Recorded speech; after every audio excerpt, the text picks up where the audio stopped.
जय श्री कृष्ण एवरीवन। आज इस वीडियो में हम मकर संक्रांति से मकर संक्रांति तक सुनी जाने वाली अमर सुहाग की कहानी सुनेंगे। एक बार तो अमर सुहाग की कहानी का नियम लेना ही चाहिए। अगर मकर संक्रांति को कहानी सुनना शुरू करते हैं तो हर महीने की 14 तारीख को इस कहानी को सुनना होता है और फिर बाद में इसका उद्यापन करते हैं। मकर संक्रांति के दिन ही कहानी सुनकर इसका उद्यापन भी कर सकते हैं। अगर आप 12 महीने तक नहीं सुन सकते हैं तो आप मकर संक्रांति के दिन ही सुनकर इसका उद्यापन कर सकते हैं। मकर संक्रांति से मकर संक्रांति तक हर महीने की 14 तारीख को सुनी जाती हैं। अमर सुहाग की कहानी सुनने से महादेव की कृपा बनी रहती है, अमर सुहाग का आशीर्वाद मिलता है। तो आइए अमर सुहाग की कहानी सुनते हैं। एक ब्राह्मण था, उसकी 5 बेटियां थीं। पांचों बेटियां मंदिर में जाकर शिव जी की पूजा करती, दीपक जलाती। वह 5 दिन तक अमर सुहाग की कहानी सुनती। उनमें से 4 बेटियों का दीपक बहुत देर तक जलता रहता, लेकिन 5वीं बेटी का दीपक कम लो देता था और जल्दी ही बुझ जाता था। वह एक दिन घर आकर अपनी माँ को कहती हैं कि माँ, चारों का दीपक तो अच्छी लो देता है, बहुत देर तक जलता है, लेकिन मेरा दीपक तो जल्दी ही बुझ जाता है। तब माँ ने कहा कि तुम घी बहुत डाला करो। बहुत समय बीत गया और उस ब्राह्मण ने 5 बेटियों का विवाह कर दिया। उनमें से 4 बेटियों के घर में बहुत धन था, लेकिन जो 5वीं बेटी थी उसका पति रोज कमा कर लाता और वह खाता। वह दिन उगते ही लकड़ियों का भारी बनाकर लाता और उन्हें बेचता था। तब जाकर घर में खाने का सामान ले आते थे। तो भी वह 5वीं बेटी संतुष्ट थी। एक दिन उसका पति लकड़ियों की थोड़ी सी भारी लेकर आता है। तब उसने पूछा, आज इतनी सी लकड़ियां लेकर क्यों आए? पति ने कहा, आज मेरी तबीयत ठीक नहीं है, मेरे से इतना ही काम हुआ है। तब उसने कहा, कोई बात नहीं, आराम करो। फिर दूसरे दिन उसका पति जंगलों में लकड़ियों के लिए जाने लगता है।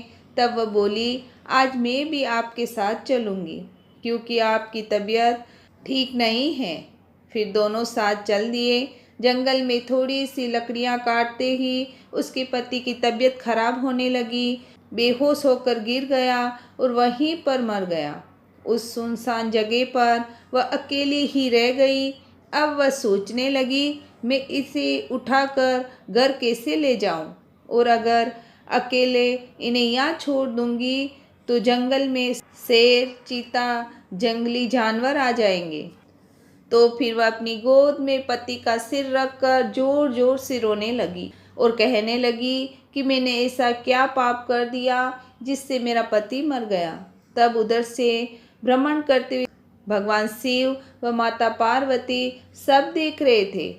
भगवान शिव जी ने माता पार्वती से कहा, देखो पार्वती, इसके साथ बहुत बुरा हुआ है, हम इसकी सहायता करते हैं। भगवान शिव व माता पार्वती नीचे उतरकर उसके पास आए और कहा कि बेटी, घोर जंगल में अकेली क्या कर रही हो और ये क्या हो गया?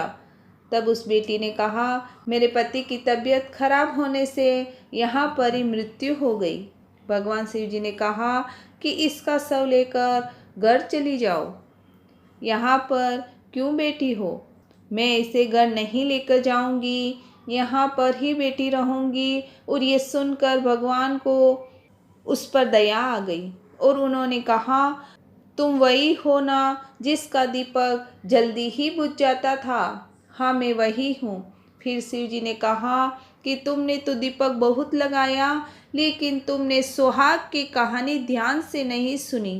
तब वह भगवान के पैरों में गिर गई और माफ़ी मांगने लगी। कहने लगी, अब मैं सुहाग की कहानी ध्यान से सुना करूँगी, मेरे पति को जीवित कर दीजिए। और तब भगवान शिव जी ने कुछ अमृत के छींटे उसके पति के ऊपर देकर वहाँ अंतर्ध्यान हो गए और अमृत के छींटे पड़ते ही उसका पति उठकर अंगड़ाई लेकर खड़ा हो गया। मुझे बहुत गहरी नींद आ गई थी। तो उसने कहा, आपको गहरी नींद नहीं आई, आपका दूसरा जन्म हुआ है। अब हम घर पर चलते हैं और मैं घर पर जाकर सुहाग का उद्यापन करूँगी। और उसने सुहाग का उद्यापन किया। सुहाग के उद्यापन में 5 कटोरे स्टील के, 5 चूड़ियों के सेट, काजल, बिंदी, ब्लाउज पीस, श्रद्धा अनुसार सुहाग का सामान पांचों में अलग अलग 5 डालकर ब्राह्मण को दिए। 1 कटोरा सभी सुहाग सामग्री, 5 रुपये सहित एक स्टील का दीपक में घी लगाकर महादेव के मंदिर में चढ़ाया और बचे हुए को 4 कटोरी सुहाग की सामग्री बहन बेटियों में दे दी। तब उसकी सारी परेशानियां दूर हो गई और उसके घर में धन धान्य की कोई कमी नहीं रही और उन्हें संतान का सुख मिला। सुखपूर्वक अपना जीवन बिताने लगी। हे महादेव, जैसा आपने बेटी को दिया वैसा सभी सुहागन को देना, उसका सुहाग अमर रखना। बोलो महादेव की जय। अमर सुहाग की कहानी संपूर्ण होती है। आई होप मेरी दी गई ये जानकारी आपको अच्छी लगी। वीडियो अच्छा लगे तो वीडियो को लाइक करें, चैनल को सब्सक्राइब करें। Thank you.